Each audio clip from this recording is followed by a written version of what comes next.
9 de mayo de 1940. Un pequeño pueblo francés, con pequeños niños franceses. Un pueblo en las Ardenas, no muy lejos de Alemania, que está en guerra con Francia. Pero las cosas han estado tranquilas, hasta ahora. Así que los niños siguen alineando prolijamente sus zuecos y su maestra dice: hoy aprenderemos una bonita canción que nos devuelva la paz. Giran, giran, giran las marionetas. Será su última clase.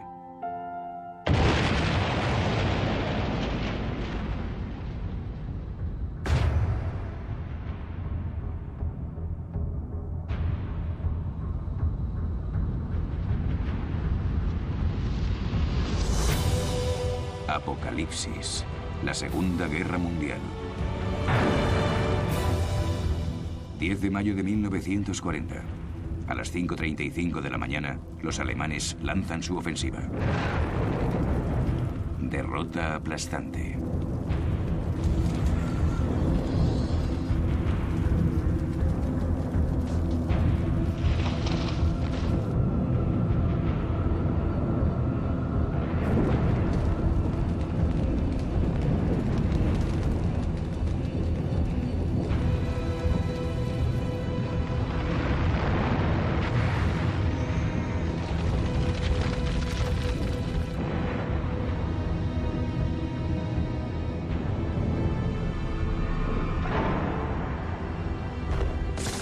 Los paracaidistas alemanes caen sobre Holanda. Son la vanguardia, los primeros de los 3 millones de invasores. La Wehrmacht entra en Bélgica. Es el señuelo de Hitler. Los alemanes fingen que van a atacar Francia a través de la neutral Bélgica, igual que en 1914. El general francés Gamelin, comandante en jefe de las fuerzas aliadas, tiene confianza. Lo tiene todo cubierto. Ha afinado su estrategia durante la falsa guerra.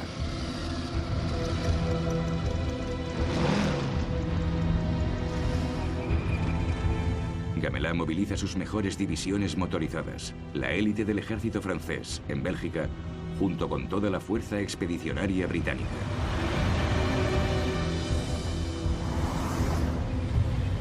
Son soldados de lucha, de auténtico valor. Detendrán el avance alemán por tierras belgas. Pero Hitler, en su cuartel general, se regodea. Su señuelo ha funcionado. Exclama: podría llorar de alegría.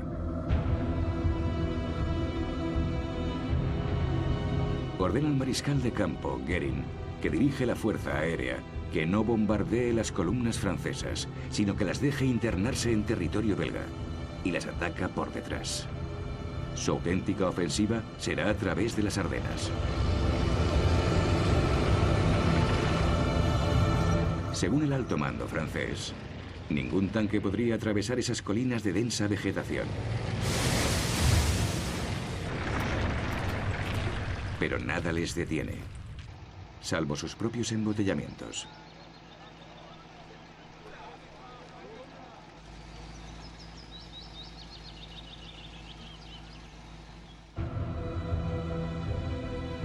Mientras tanto, en Holanda y Bélgica, la gente que tiene coche es la primera en huir.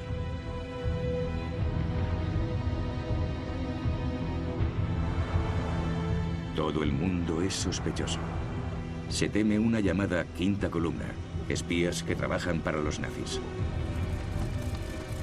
Los alemanes continúan con sus tácticas de desvío de atención, invadiendo Bélgica con tropas aéreas especialmente entrenadas. Los zapadores entonan su canción de la campaña polaca. Las chicas tendrán que esperar, camaradas. Es la hora, camaradas. El 11 de mayo, al alba, caen en Bélgica. Su objetivo es capturar el eje del sistema de defensa belga, el fuerte Ebenemel, en el canal Albert, que tiene la reputación de ser inexpugnable.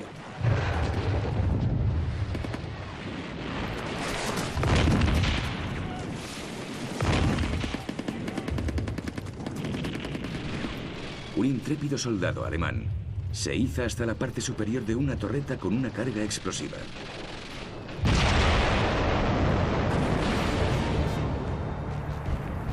Los conquistadores pasean por las ruinas del fuerte Eben Emmel, la llave de Bélgica. Imágenes como estas forjarán la reputación de invencibilidad de la Wehrmacht. Tras la caída del fuerte, la gente corre a coger los últimos trenes a París.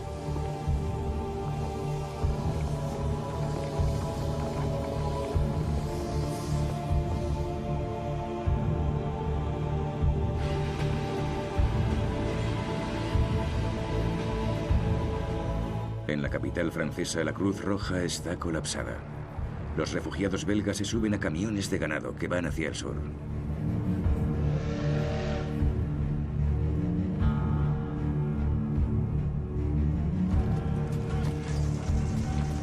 Cuando los alemanes entran en Lieja, el pánico crece y se extiende.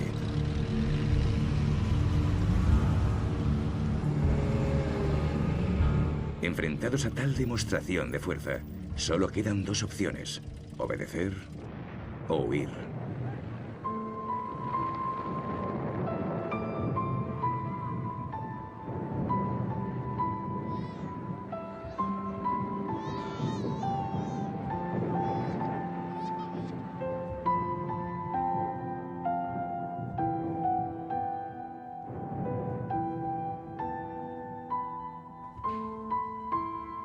Muchos de los refugiados son personas del campo. Como tantas otras veces en la historia, los granjeros son los últimos en huir, porque detestan abandonar sus cosechas y a sus animales. El gran poeta belga, Émile Bergeron, escribió: «La gente de por aquí no tiene nada, nada ante ellos, más que el interminable camino abierto». La gente que trabaja en los campos, la gente de por aquí, solo tiene una desgracia eterna.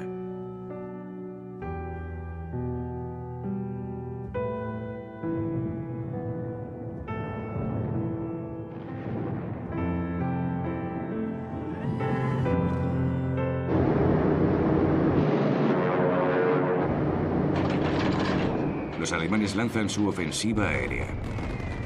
Destruyen cruces estratégicos, campos aéreos, refinerías y puntos de suministro de combustible.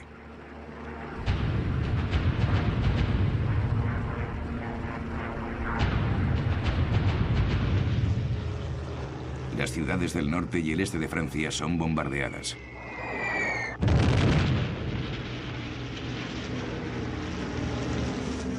Los franceses se enfrentan ahora a la realidad de la guerra moderna.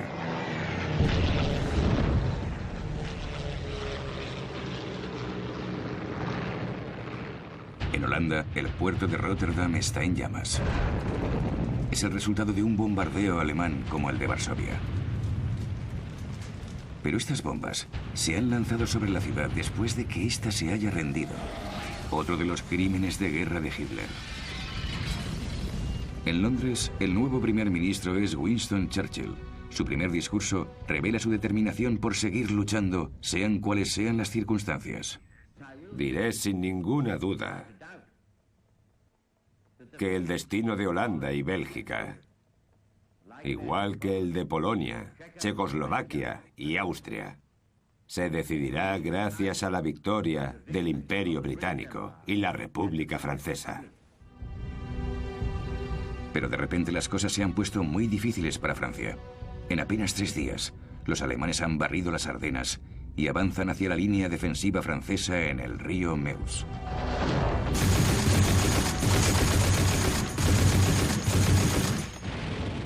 Cierran su círculo con un movimiento envolvente, buscando atrapar a las tropas aliadas desplazadas a Bélgica.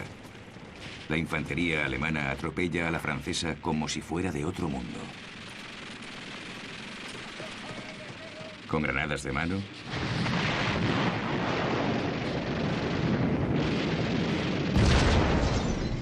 ametralladoras y las camisas arremangadas, toman la ciudad en un solo día. Sedan, la llave de las Ardenas, ya había quedado terriblemente afectada por la derrota francesa de 1870. Pero el auténtico obstáculo para los alemanes es el río Meuse. La noche del 13 de mayo llevan focos para construir puentes. Los franceses se resisten. Pero los alemanes neutralizan la artillería francesa y a la mañana siguiente sus zapadores terminan el puente, impulsados por su general. Guderian, un prusiano de 52 años y un gran estratega para la guerra blindada, que utiliza los tanques para atacar con fuerza, valentía y velocidad. La Blitzkrieg, o guerra relámpago, no le da al enemigo tiempo para reaccionar. Primero los tanques, seguidos de la infantería y apoyados por aviones, especialmente los Stukas. Los Stukas son bombarderos en picado equipados con sirenas. Sus entrenados pilotos resisten la gran presión del descenso y sueltan las bombas en el último momento con una precisión mortal.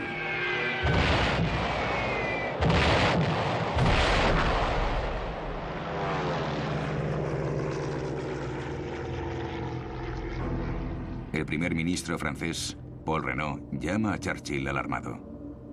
Nos han derrotado. Hemos perdido la batalla. Los generales franceses están perdidos y son incapaces de reaccionar ante la situación. Con las fuerzas aliadas entretenidas en Bélgica, ¿cómo van a evitar el avance de los alemanes?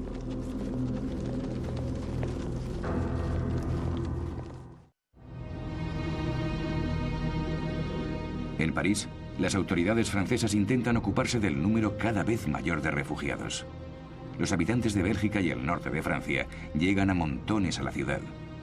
Las escuelas, los hospitales y las barracas pronto están desbordados. La información es escasa, pero los rumores abundan. ¿Se ha suicidado Gamelin? No. El alto mando francés acaba de entender que los alemanes se dirigen a la costa y que los aliados han caído en una trampa. Se ordena un contraataque que permite que un tal coronel de Gaulle destaque a la cabeza de la brigada de tanques. El ejército francés posee más tanques y de mejor calidad que los Panzers alemanes.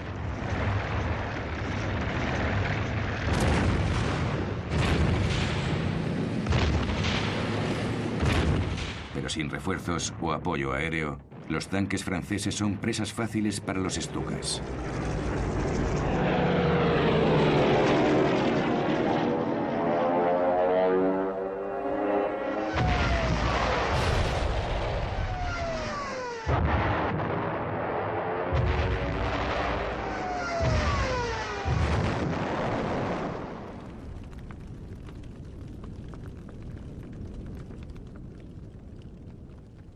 Los combatientes franceses luchan valientemente, pero se preguntan por qué las fuerzas aéreas no les protegen.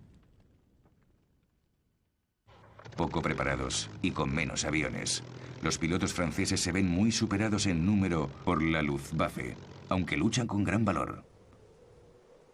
Decenas de pilotos alemanes son derribados y tomados prisioneros.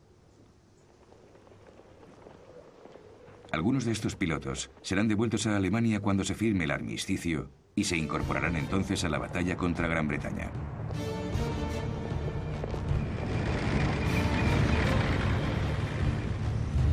Los tanques alemanes se mueven rápidamente a través de los pueblos y ciudades del norte de Francia.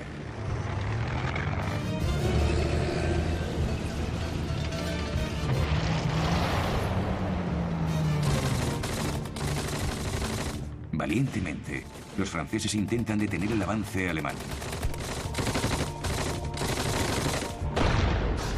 Los alemanes aplastan cualquier foco de resistencia.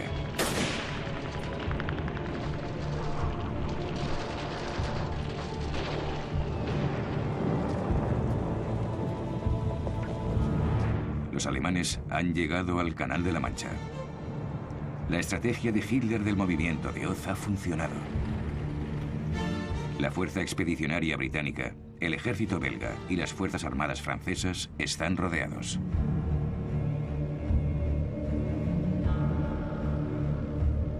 El rey belga se rinde junto con su ejército. La fuerza expedicionaria británica se retira hacia la costa, lo que lleva a la caída final de los ejércitos aliados.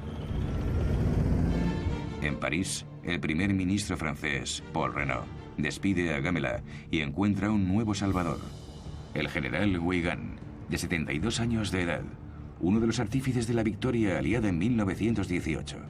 Para levantar la moral, Renault nombra viceprimer ministro a otro héroe de la Primera Guerra Mundial, el mariscal Pétain, de 84 años, que pronto se volverá en contra de las políticas de Renault. Weygand no tiene elección. Él también se ve obligado a ordenar una retirada completa hacia Dunkerque. Hitler les deja marchar. ¿Un gesto de clemencia hacia Gran Bretaña? ¿Espera todavía una paz por separado? ¿O Goering le ha asegurado que su fuerza aérea es capaz de evitar la evacuación? 400.000 hombres abarrotan la playa, indefensos y desordenados. Tienen una última posibilidad de escapar, por mar. Churchill ordena que cualquier barco que pueda flotar vaya a buscarlos. En las afueras de Dunkerque, los franceses retienen a los alemanes, sufriendo graves bajas. Goering envía a los Stukas y los bombarderos de la Luftwaffe.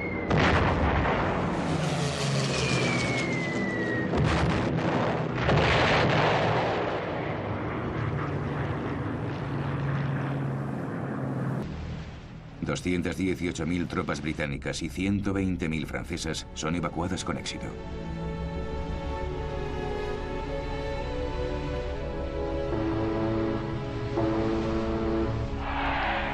El ejército británico está a salvo, pero está destrozado.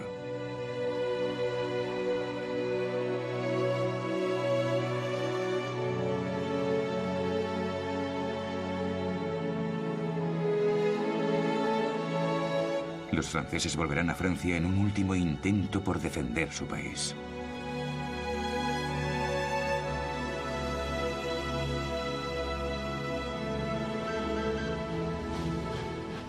Los británicos se internan en centros de reequipamiento. Toda Gran Bretaña considera Dunkerque como una gran hazaña. Churchill, sin embargo, lo pone todo en perspectiva. Lúcidamente dice: las guerras no se ganan únicamente evacuando.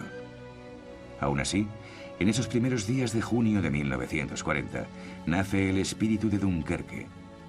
La implacabilidad de la guerra y la fuerza destructiva del enemigo nazi son ahora evidentes para los británicos.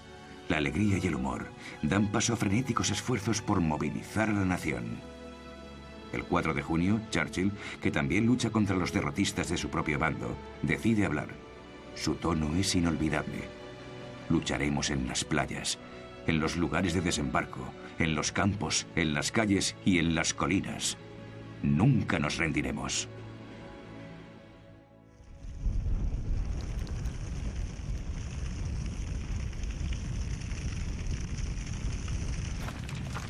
El 4 de junio los alemanes toman Dunkerque.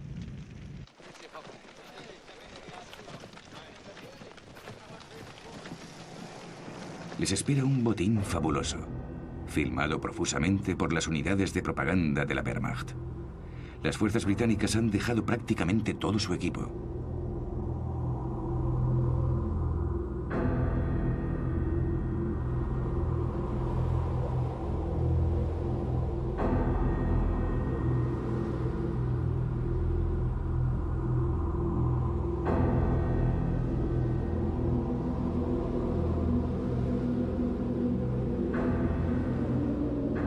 Los soldados de la Wehrmacht se filman de excelente humor.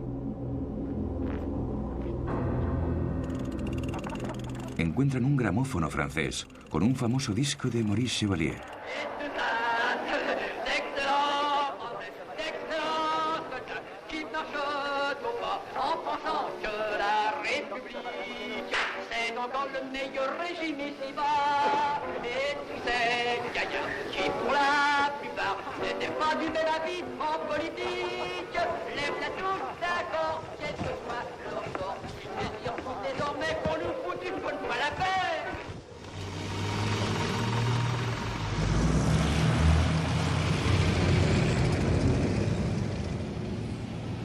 La ofensiva continúa.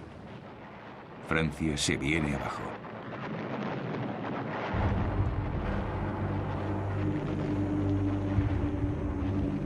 Pero Renault y de Gaulle, que era subsecretario de Estado para la Defensa y la Guerra, quieren seguir luchando.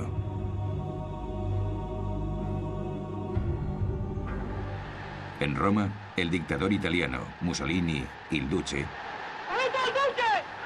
tiene grandes noticias para su pueblo. La dichiarazione di guerra è già stata consegnata agli ambasciatori di Gran Bretagna e di Francia. Mussolini espera quedarse con parte del botín. El Valle del Ródano, Marsella y el desarmamiento de Córcega y Túnez. Los franceses dicen, es una puñalada por la espalda. La ofensiva de Mussolini es interceptada por las divisiones alpinas francesas. Las tropas del general Rommel atacan Normandía y entran en Rouen.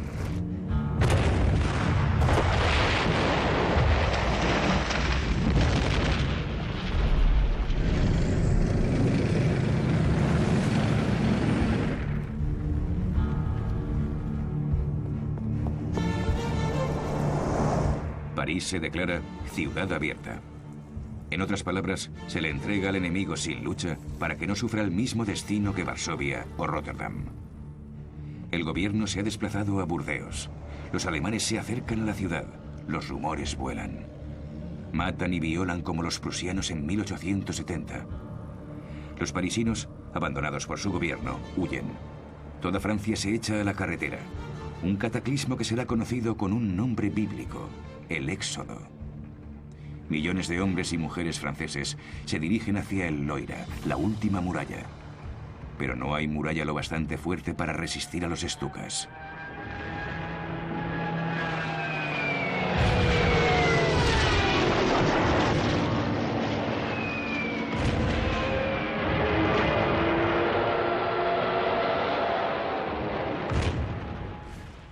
El 14 de junio de 1940, al alba, los alemanes entran en París.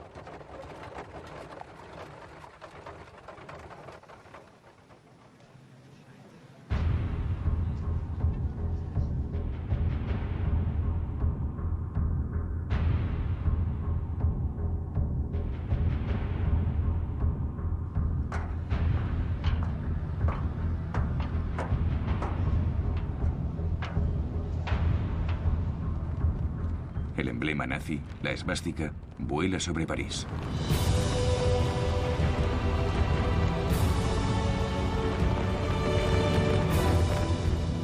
Una de las primeras acciones de los ocupantes alemanes es hacerse con todos los informes de los ministerios abandonados, listas de espías, de judíos, de francmasones e incluso la copia original del Tratado de Versalles, que tanto humilló a Alemania en 1919. Se envía inmediatamente a Hitler. El éxodo se ha detenido. Los puentes del Loira han sido destruidos. La única esperanza que queda es que la lucha cese. Pétain, en Burdeos, también quiere poner fin a las cosas.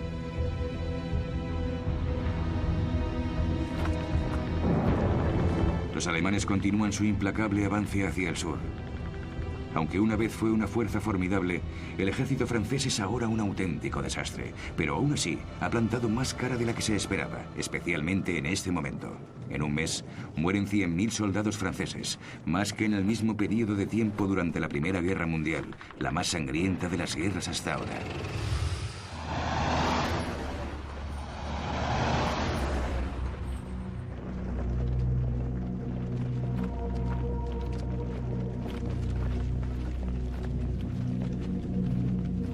Un 1.850.000 soldados son tomados prisioneros, junto con 36.000 oficiales y 176 generales.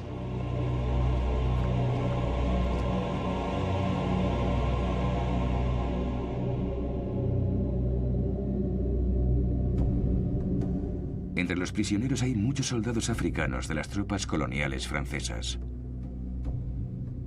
Los cineastas aficionados de la Wehrmacht los filman con un perverso sentimiento de satisfacción. Famélicos, los soldados matan una cabra.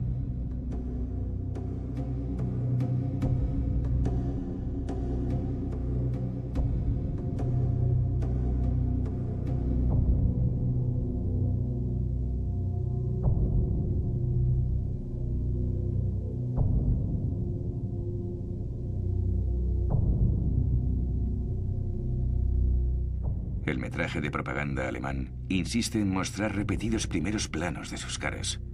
Las instrucciones oficiales son la muestra de la degeneración de los franceses, obligados a luchar junto a los esclavos de sus colonias. El comentario original alemán es revelador. Vor wenigen Tagen noch erklärte Chamberlain einem Amerikaner gegenüber, dass England und seine Verbündeten sich als Treuhänder der Zivilisation im Kampfe gegen mittelalterliche Barbarei fühlten. Das sind also die Treuhänder der Kultur. 3.000 soldados y oficiales africanos del ejército francés serán ajusticiados y asesinados tras ser capturados. Tras 7 años de adoctrinamiento nazi, el racismo es común entre los soldados alemanes.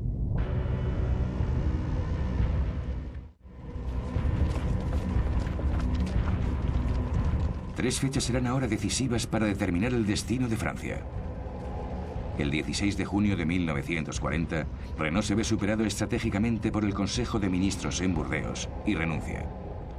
Su sucesor, Philippe Pétain, es nombrado jefe del gobierno francés.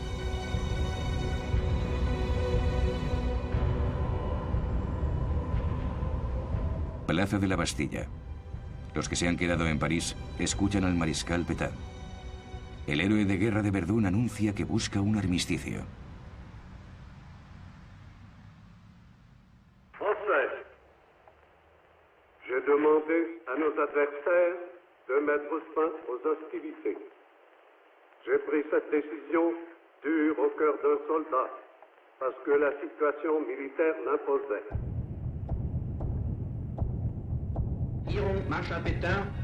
La radio alemana traduce este discurso y anuncia la capitulación de Francia.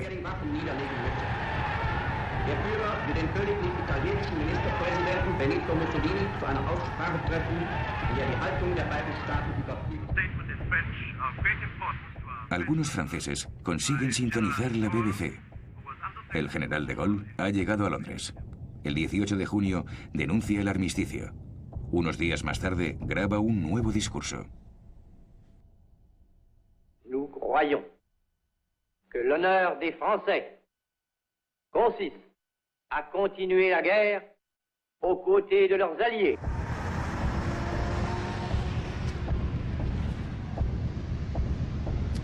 Hitler recibe un telegrama de felicitación desde Moscú.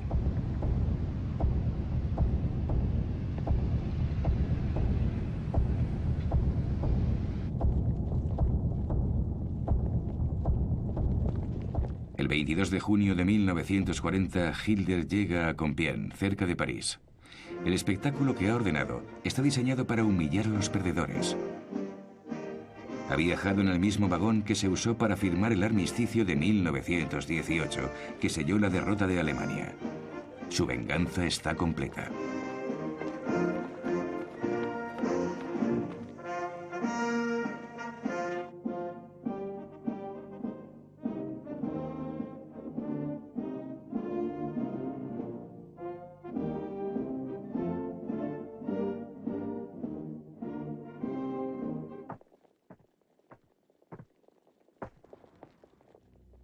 La delegación francesa está encabezada por el general Hunziker.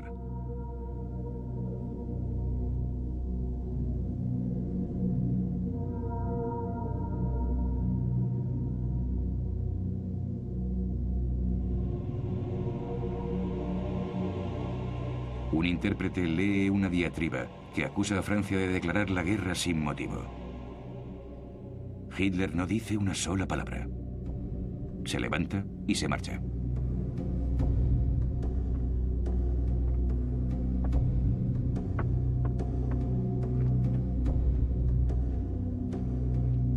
Los delegados franceses han sido informados de los términos del armisticio.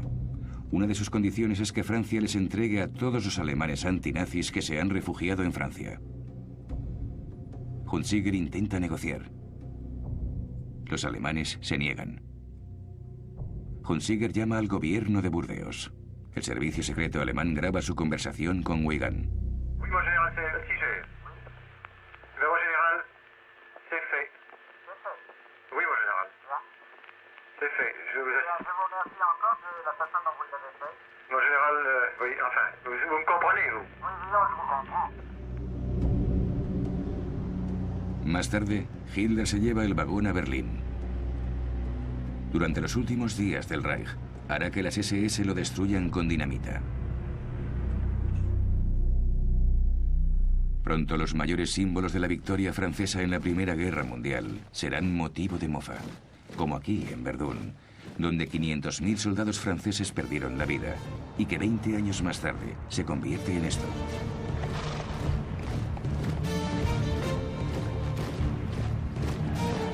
Hitler se burla de ellos mientras visita a sus hombres, que acaban de tomar la línea Maginot.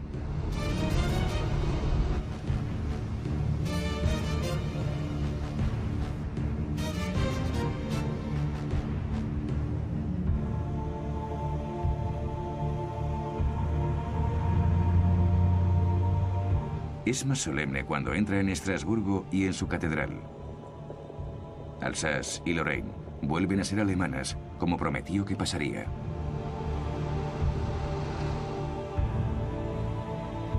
El botín de la campaña francesa es de 2.000 tanques, 5.000 cañones, 300.000 fusiles y 4 millones de balas.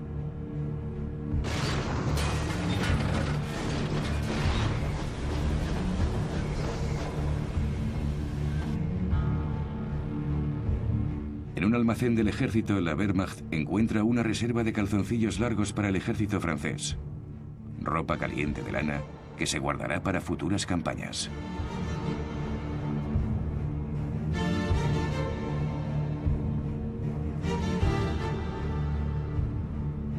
El botín son las fábricas, los puertos, todas las riquezas de Francia. Fueron los franceses los que declararon la guerra y, como consecuencia, pagarán el equivalente a 100 millones de dólares diarios en costes de ocupación. El general Hunziger va a Alemania para la primera reunión de la comisión encargada de aplicar los términos del armisticio.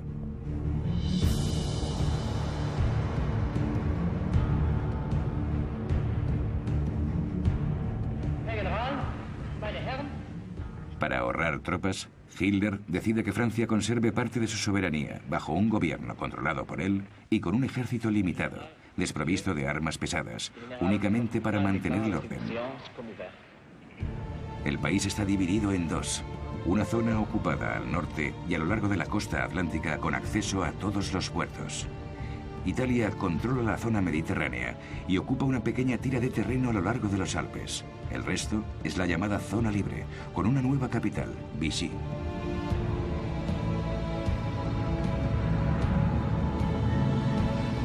Esta ciudad balneario se ha elegido en parte por sus muchos hoteles.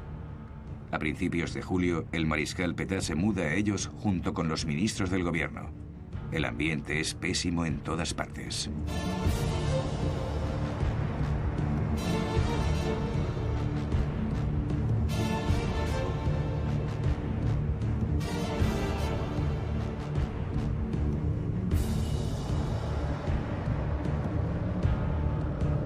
Sin embargo, este gobierno de Vichy continúa controlando un vasto imperio colonial y, por encima de todo, una marina todavía potente. La única exigencia de Hitler es que sus barcos sean desarmados y se queden en los puertos, porque teme que puedan unirse a Gran Bretaña. Churchill teme lo contrario, que caigan en manos alemanas. Ordena a la Marina Real que los neutralice. Una fuerza naval británica zarpa hacia una de las mayores bases navales francesas, Mers-el-Kebir, en Argelia. Churchill no quiere correr riesgos. Da un ultimátum: o se unen a ellos y hunden sus propios barcos, o zarpan escoltados para su desmilitarización en el Caribe. Los franceses rechazan todas las propuestas. Los británicos abren fuego.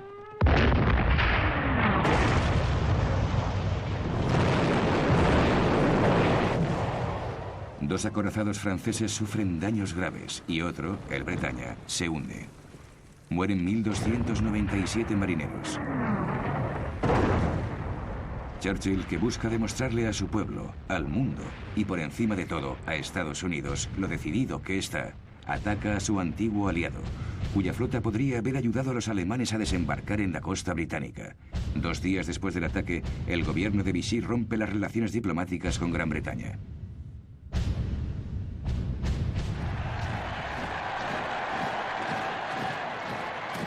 Toda Alemania aclama a Hitler. Su conquista relámpago de Francia cautiva a sus generales. Se ve a sí mismo como el mejor líder de guerra de todos los tiempos, al mismo nivel que Napoleón. Y como ocurriría con el emperador, nadie se atreve ya a contradecirle.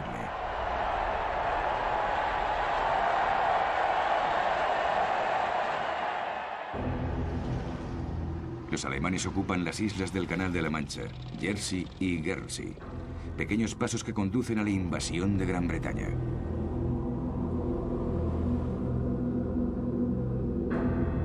Los británicos se preparan para la invasión alemana, tomando medidas que pueden parecer triviales.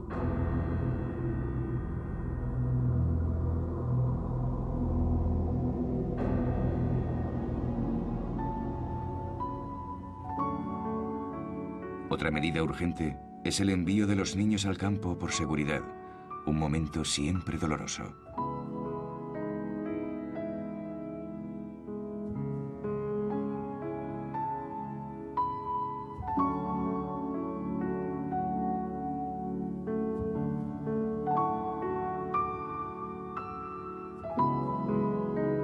Sus hermanas mayores, sus madres y sus abuelas se unen al esfuerzo de la guerra.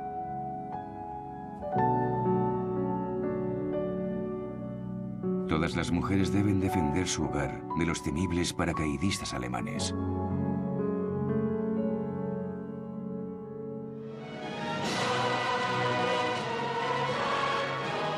Los hombres se alistan como voluntarios de defensa local para la Home Guard, la guardia local. Incluso los excombatientes de la Primera Guerra Mundial. Todos aquellos que están preparados se movilizan con la reforma del ejército rescatado en Dunkerque. Estados Unidos suministra fusiles, ametralladoras y baterías antiaéreas, y todo el mundo perfecciona su técnica.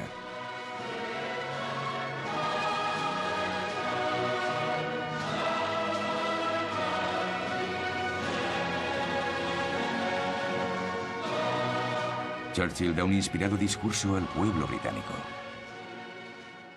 La batalla de Gran Bretaña está a punto de empezar. Preparémonos para cumplir con nuestro deber. Y sepamos que si el Imperio Británico y su Commonwealth duran 1000 años, los hombres seguirán diciendo: ese fue su mejor momento.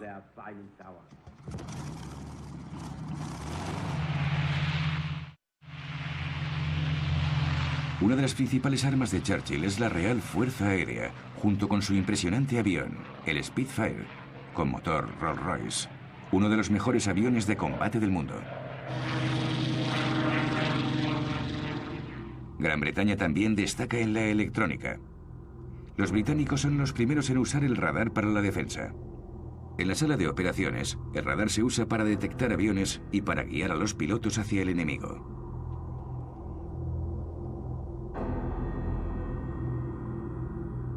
Los pilotos de todo el Imperio Británico se unen a los que han podido escapar de sus países bajo ocupación alemana, o cuyos gobiernos están en el exilio en Londres, polacos, holandeses, checos. Y la primera Fuerza Libre Francesa, junto con De Gaulle. Muchos de los pilotos británicos son estudiantes de Oxford y Cambridge. Uno de ellos, Richard Hillary, escribirá más tarde: nos conocían como los chicos de pelo largo. Estábamos desilusionados y mimados. La prensa nos llamaba la generación perdida. Superficialmente éramos egoístas y egocéntricos. La guerra no pedía héroes, pero nos dio la oportunidad de demostrarnos a nosotros mismos y al mundo que, aunque fuésemos indisciplinados, estábamos a la altura de las juventudes dogmatizadas de Hitler.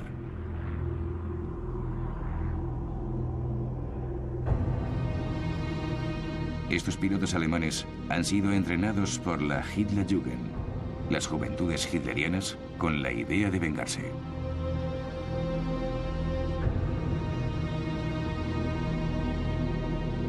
Se sienten invencibles. Su líder, Göring, es una figura popular del régimen.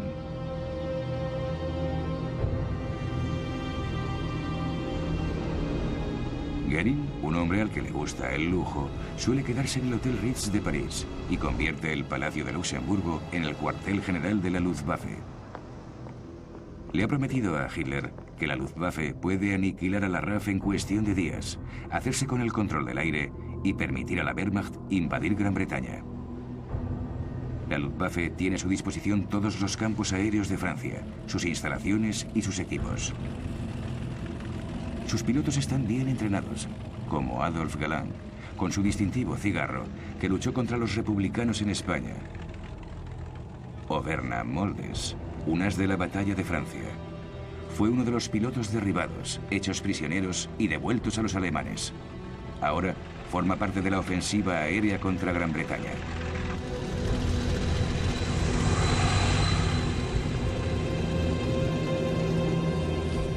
Los alemanes despegarán desde estos campos de la Francia ocupada y atacarán los convoyes en el canal, y los puertos y los campos aéreos del sur de Inglaterra.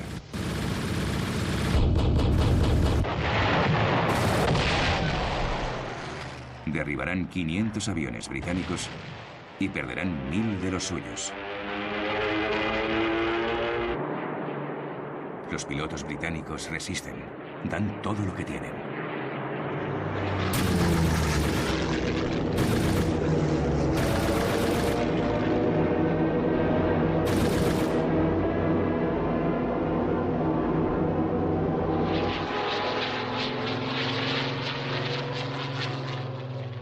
Churchill proclama: nunca en la historia de los conflictos humanos tantos le han debido tanto a tan pocos. Hitler decide posponer sus planes de invadir Gran Bretaña. Es su primer contratiempo. Sus tácticas se basan ahora en bombardeos nocturnos. Afirma: los británicos se rendirán cuando hayamos destruido sus ciudades. Los bombarderos alemanes atacan ciudades británicas como Coventry y Londres. Esto es el Blitz, los bombardeos diarios.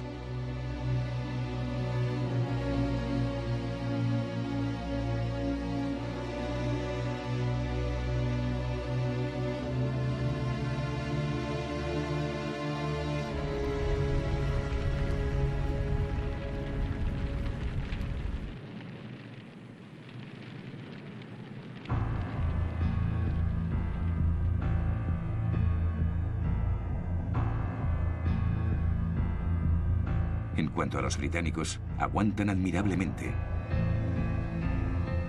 Excavan refugios en los jardines de sus casas.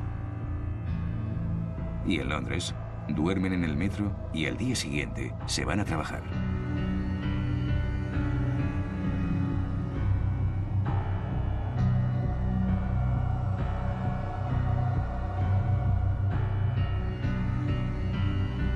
No pierden la confianza ni el sentido del humor.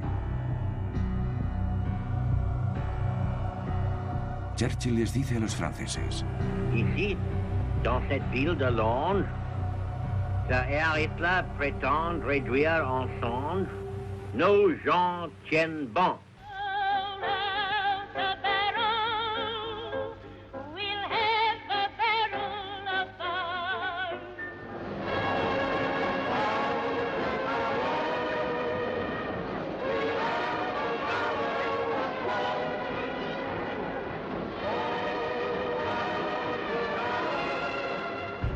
Hitler está exasperado. Más tarde llamará a Churchill borracho medio americano rodeado de judíos. A partir de ahora, siempre que sus planes se frustren, la tomará con los judíos.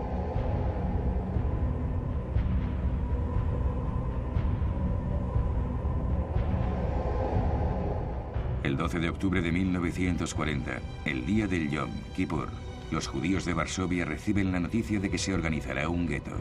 Se alza un muro de 3 metros de alto para encerrar a 500.000 judíos, hombres, mujeres, niños y ancianos, que sufrirán hambre, frío y pobreza.